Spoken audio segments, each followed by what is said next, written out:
तौफीक जवाद। सुल्तान Ayyubi ने दमिश्क की फौज के सालार जवाद से कहा, मैं अभी तक जान नहीं सका कि तुम्हारी फौज सर्दियों में लड़ सकेगी या नहीं। जवाब देने से पहले यह सोच लो कि मैं रात को छापा मारों को ऐसी जगहों पर छापा मारने के लिए भेजूंगा जहां उन्हें दरिया में से गुजर कर जाना पड़ेगा। बारिश भी होगी और बर्फ भी हो सकती है। मैं आपको ये यकीन दिला सकता हूं कि मेरी फौज में जज्बा है, सालार तौफीक जवाद ने कहा। इसका सबूत यह है कि फौज मेरे साथ है, अस्वाले के साथ भाग नहीं गई। मेरे सिपाही जंग की गर्ज व गायत को समझते हैं। अगर सिपाही में जज्बा मौजूद हो और वो जंग की गर्ज व गायत को समझता हो तो वो जलते हुए रेगिस्तान में भी लड़ सकता है और जमी हुई बर्फ पर भी। सुल्तान अय्यूबी ने कहा, अल्लाह के सिपाही को ना रहगुजार की तपिश रोक सकती है ना बर्फ की यख सर्दी। उन्होंने महफिल के हाजिरीन पर निगाह दौड़ाई और कहा, तारीख शायद मुझे पागल कहेगी, लेकिन मैं इस फैसले से टल नहीं सकता कि मैं दिसंबर के महीने में जंग शुरू करूंगा। उस वक्त मौसम सरमा का उरूज होगा, पहाड़ियों का रंग सफेद होगा, यख झक्कड़ चल रहे होंगे और रातें ठिठुरती होंगी। क्या तुम सब मेरे इस फैसले को कबूल करोगे? सबने बैक जबान कहा कि वो अपने सुल्तान का हर हुक्म बजा लाएंगे। तब उनके होंठों पर मुस्कुराहट आ गई और वो ऐसे अहकाम देने लगे जिनमें जज्बात का अमल दखल नहीं था। उन्होंने कहा, आज ही रात से तमाम फौज इस हालत में जंगी मशक़ें करेगी कि हर एक फर्द सालार से सिपाही तक कपड़ों के बगैर होगा। सिर्फ कमर जामा पहना जाएगा जिसकी लंबाई घुटनों तक होगी, बाकी जिस्म नंगा होगा।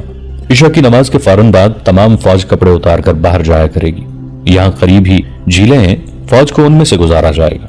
मैं तुम्हें इस तरबियती मंसूबे की तफसीलात दूंगा। तमाम तबीब फौज के साथ होंगे। इब्तदा में सिपाही ठंड से बीमार पड़ जाएंगे। तबीब फौरन उन्हें उसी जगह गर्म कपड़ों में लपेटकर और आग के करीब लेटाकर इलाज करेंगे। मुझे उम्मीद है कि बीमारों की तादाद ज्यादा नहीं होगी। दिन के वक्त तबीब सिपाहियों का मुआयना करते रहेंगे। अगर तबीबों की तादाद कम हो तो मिस्र से बुला लो, यहां से जरूरत पूरी कर लो। ये नवंबर 1174 ईस्वी का आगाज था। रात को सर्दी खासी ज्यादा हो जाती थी। सुल्तान अय्यूबी ने रातों की ट्रेनिंग का प्रोग्राम मुरतब कर लिया और अपने सालारों और जूनियर कमांडरों को बुलाया। उन्होंने मुख्तसर सा लेक्चर दिया। अब तुम जिस दुश्मन से लड़ोगे उसे देखकर तुम्हारी तलवारें न्यामों से बाहर आने से गुरेज करेंगी, क्योंकि तुम्हारा दुश्मन भी अल्लाह अकबर के नारों से तुम्हारे सामने आएगा। उसके अलम पर भी वही चांद तारा है जो तुम्हारे अलम पर है। वो भी वही कलमा पढ़ता है जो तुम पढ़ते हो। तुम उन्हें मुसलमान समझोगे मगर वो मुर्तद हैं। वो अपनी न्यामों में सलीब की तलवारें ला रहे हैं। उनकी तरकश में सलीब के तीर हैं। तुम ईमान के पासबान हो, वो ईमान के व्यापारी हैं। खुद साख्ता सुल्तान अस्वाले बैतुल माल का सोना और खजाना अपने साथ ले गया है और उसने कौम की यह दौलत त्रिपोली के सलीबी हुक्मरान को इस मकसद के लिए दे दी है कि वो उसे जंगी मदद देकर तुम्हें शिकस्त दे। ये शिकस्त तुम्हारी नहीं, इस्लाम की शिकस्त होगी। यह खजाना कौम का है, कौम की दी हुई ज़कात का है।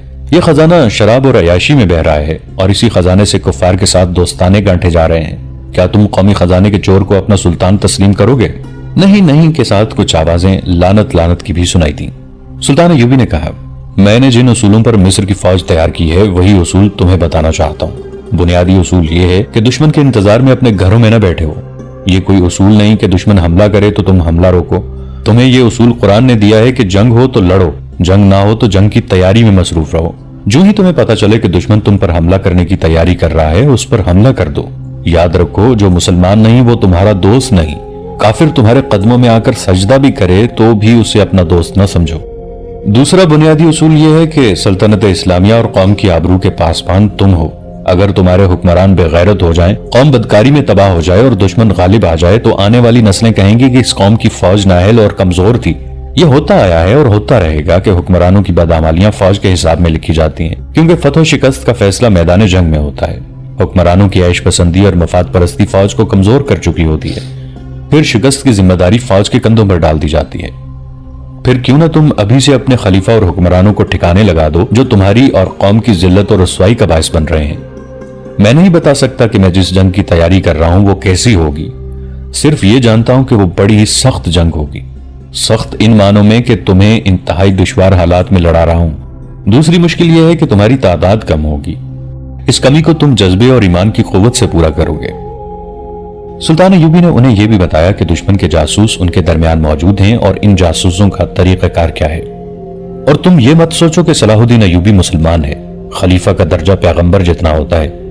नजमुद्दीन अय्यूब के इस मुर्तद बेटे ने खलीफा को कसरे खिलाफत से निकाल दिया है और शाम पर हसबाना कब्जा करके मिस्र और शाम का बादशाह बन गया है। अगर तुम खुदा के कहर से बचना चाहते हो, जलजलों और तूफानों से महफूज रहना चाहते हो, तो सलाहुद्दीन अय्यूबी को शर्मनाक शिकस्त देकर सल्तनत की गद्दी बहाल करो। یہ آواز ایک امیر کی تھی جو حلب میں اپنی فوج کو سلطان ایوبی کے خلاف بھڑکا رہا تھا۔ اس نے کہا، سردیوں کا موسم نکل جائے تو ہم دمشق پر حملہ کریں گے۔ اس دوران ہم فوج میں اضافہ کریں گے اور تم جنگ کی تیاری کرتے رہو گے۔ ذہنی تخریب کاری کے بغیر جنگ جیتنا بہت مشکل ہے۔ یہ آواز صلیبی فوج کے ایک مشیر کی تھی جسے ریمانڈ نے الصولہ کے پاس بھیجا تھا۔ وہ کہہ رہا تھا، ہم تمہارے کسی شہر میں آ کر نہیں لڑیں گے، ہم مصر سے آنے والی کمک کو روکیں گے اور موقع دیکھ کر سلطان ایوبی کو کہیں گھیرے میں لے لیں گے۔ آپ کی فوج دمشق پر حملہ کرے گی۔ سردیوں کے موسم میں نہ آپ حملہ کر سکتے ہیں نہ صلاح الدین ایوبی۔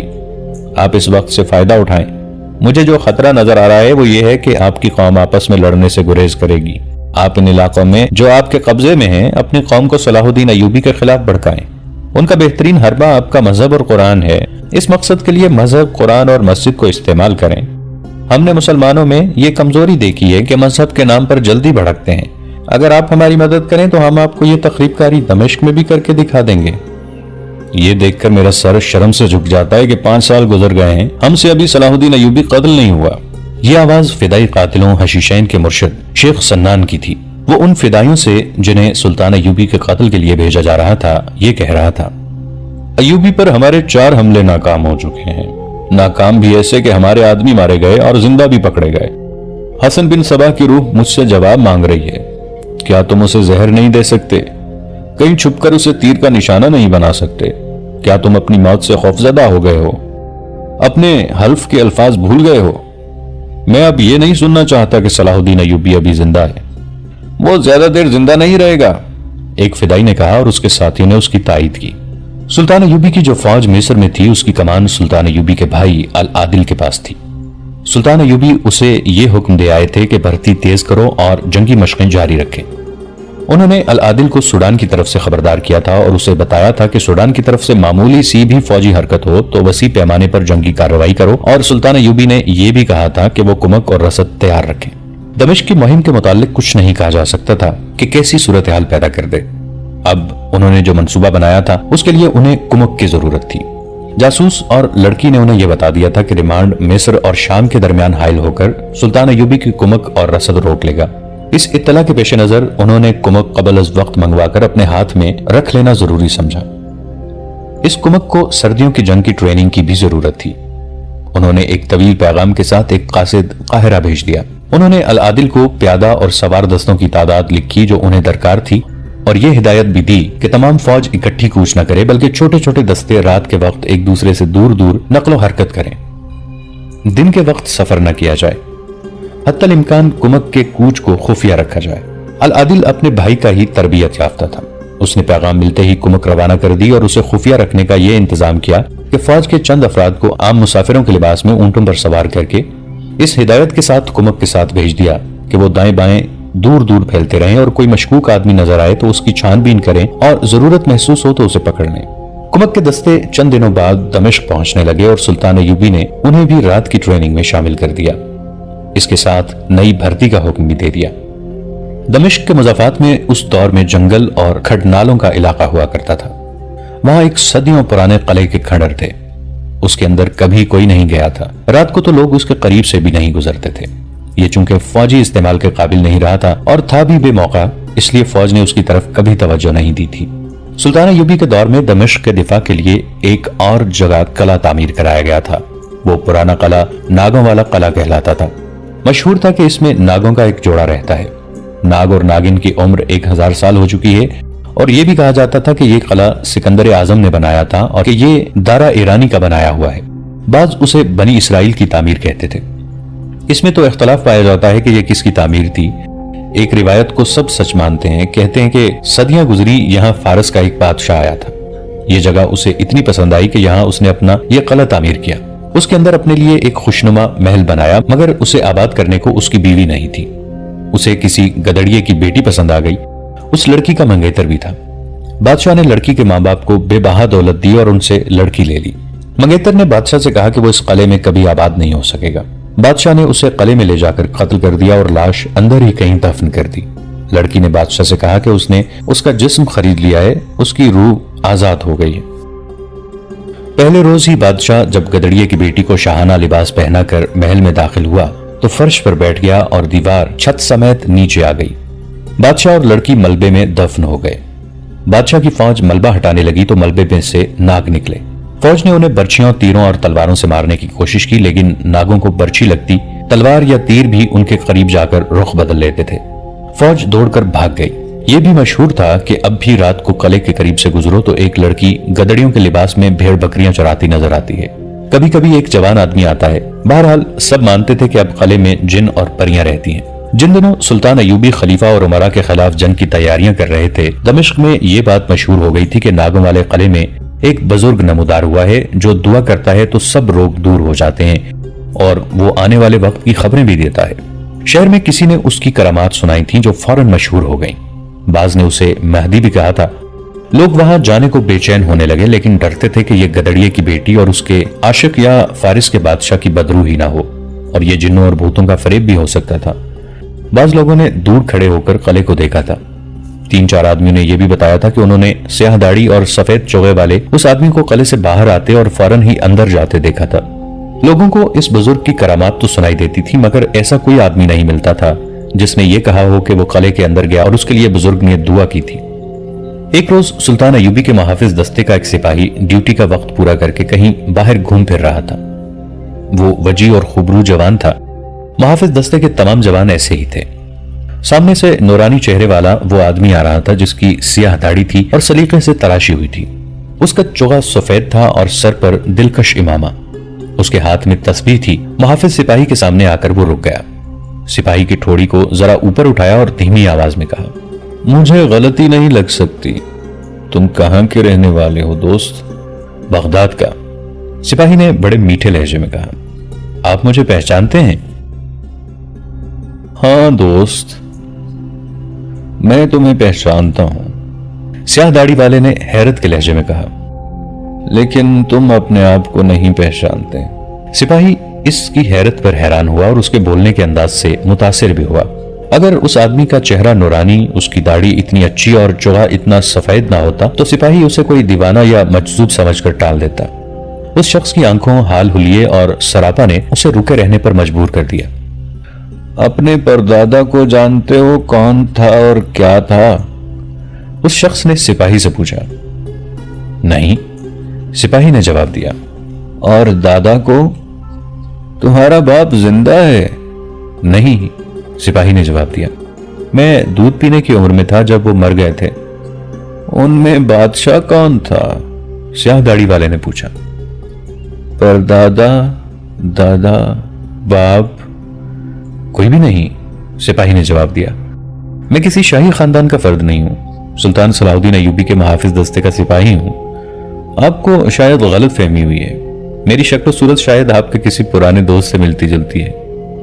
उस शख्स ने उसकी बात जैसे सुनी ही ना हो। उसका हाथ पकड़कर उसके दाईं हथेली की लकीरों को गौर से देखने लगा। फिर उसकी आंखों में चेहरा उसके करीब करके झांका और बड़ी संजीदा और किसी हैरत ज़दा आवाज में यह बोला, मुझे ये तख्त किसका नजर आ रहा है? ये ताज किसका नजर आ रहा है? तुम्हारी आंखों में वो जाहो जलाल महफूज है जो तुमने नहीं देखा। तुम्हारे दादा के मुहाफिज दस्ते में 40 जवान तुम जैसे थे। आज तुम उस इंसान के मुहाफिज दस्ते के सिपाही हो जो तुम्हारे दादा के तख्त पे बैठा है। तुम्हें किसने बताया है कि तुम शाही खानदान के फर्द नहीं हो? मेरा इल्म मुझे धोखा नहीं दे सकता। मेरी आंखें गलत नहीं देख सकती। तुमने शादी कर ली है? नहीं, सिपाही ने मरूब होकर जवाब दिया। अपने खानदान की एक लड़की के साथ मंगनी हो गई है। नहीं होगी, उस शख्स ने कहा। यह शादी नहीं होगी। क्यों? सिपाही ने घबरा कर पूछा। तुम्हारी रूह का मिलाप कहीं और है, स्याह दाढ़ी वाले ने कहा, मगर वो कहीं और कैद है। सुनो दोस्त, तुम मजलूम हो, किसी के फरेब का शिकार हो, गुमराह हो। तुम्हारे खजाने पर सांप बैठा है। वो शहजादी है जो तुम्हारी राह देख रही है। तुम्हें कोई बता दे कि वो कहां है तो तुम जान की बाजी लगाकर उसे आजाद करा लोगे। और वो चल पड़ा। सिपाही ने उसे पीछे जाकर उसे रोका और कहा, मुझे बताकर जाओ कि आपने मेरे हाथ पर और मेरी आंखों में क्या देखा है? आप कौन हैं? कहां से आए हैं और आप मुझे गुमराह और परेशान कर चले हैं? मैं कुछ भी नहीं, उस शख्स ने जवाब दिया। जो कुछ है वो मेरे अल्लाह की जात है। 3-4 बड़ी पाक रूहें मेरे हाथ में हैं। ये खुदा के उन बरगुज़ीदा लोगों की रूहें हैं जो माजी को जानते और मुस्तकबिल को पहचानते थे। मैं कुछ विर्द वजीफे किया करता हूँ। एक रात मुझे इशारा मिला कि नागों वाले किले में चले जाओ, तुम्हें कोई मिलने को बेताब है। वही दुरूद वजीफे करता मैं वहां जाने से डरता था, लेकिन इशारा खुदा का हो तो डर कैसा। मैं चला गया। पहली रात ही वजीफे के दौरान मुझे ये रूहें मिल गईं। उन्होंने मुझे ये ताकत दी है कि इंसान का चेहरा और आंखें देखकर उसके दादा परदादा तक की तस्वीरें नजर आ जाती हैं, लेकिन ये कैफियत मुझ पे कभी कभी तारी होती है। तुम्हें देखा तो मैं इस आलम में था। कान में एक रूह की सरगोशी सुनाई दी कि जवान को देखो, शहजादा है मगर अपनी लौहे तकदीर से बेखबर है और सिपाहियों के लिबास में दूसरों की हिफाजत के लिए पहरा देता रहता है। ये कैफियत गुजर गई है, अब तुम सिर्फ मुझे सिपाही नजर आते हो। ये इंसानी फितरत की कमजोरी है कि हर कोई खजाने और जाहो हशमत के ख्वाब देखता है। ये सिपाही था। खजाने और शहजादी का इशारा मिला तो स्याहरीश की मिन्नत की कि उसे इसके मुतालिक कुछ और बताए। स्याहरीश ने कहा, मेरे पास नुजूम का इल्म नहीं, गैबदान भी नहीं हूं, अल्लाह अल्लाह करने वाला दरवेश हूं। कोशिश करूंगा कि तुम्हें कुछ बता सकूं, लेकिन जहां तुम्हें बुलाऊंगा वहां तुम आओगे नहीं। जहां आप कहेंगे आ जाऊंगा। नागों वाले किले में आ जाओगे? जरूर आऊंगा। आज रात, स्याह दाढ़ी वाले ने कहा।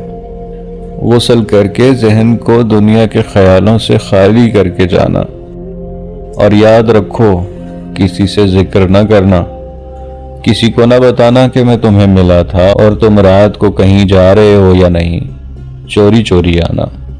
अगर खजाने का, शहजादी का और तख्तो ताज का ख्याल ना होता तो ये सिपाही कितना ही दलेर क्यों ना होता, रात के वक्त नागों के किले में ना जाता।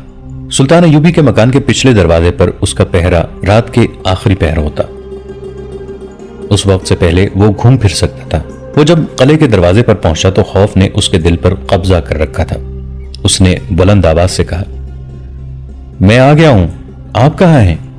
उसे ज्यादा देर इंतजार न करना पड़ा। एक मशल कहीं से आई और उसकी तरफ बढ़ने लगी। उसके दिल पर खौफ का शिकंजा और ज्यादा मजबूत हो गया। मशल एक आदमी ने उठा रखी थी। उसने करीब आकर सिपाही से पूछा, तुम ही हो जिसे हजरत ने आज रास्ते में कहीं देखा था? सिपाही ने बता दिया कि वही है। तो मशल बरदार ने कहा, मेरे पीछे आओ। क्या तुम इंसान हो? सिपाही ने उससे पूछा। तुम्हें जो कुछ नजर आ रहा है वही हूं, उसे जवाब मिला। दिल से खौफ निकाल दो, जहन से हर ख्याल निकाल दो, खामोशी से चलते आओ। मशल बरदार चलता और बोलता जा रहा था, हजरत से कोई सवाल ना पूछना, वो जैसे हुक्म दें वैसे करना। दोस्तों, आज के लिए इतना ही। इसी कहानी की अगली किस्त के साथ बहुत जल्द हाजिर होंगे। नीचे कमेंट सेक्शन में अपनी राय का इजहार जरूर कीजिएगा। हमारे इस चैनल को सब्सक्राइब करके नीचे मौजूद बेल आइकन को भी जरूर क्लिक कीजिएगा। अगली मुलाकात तक के लिए हमारा और आपका अल्लाह निगहबान।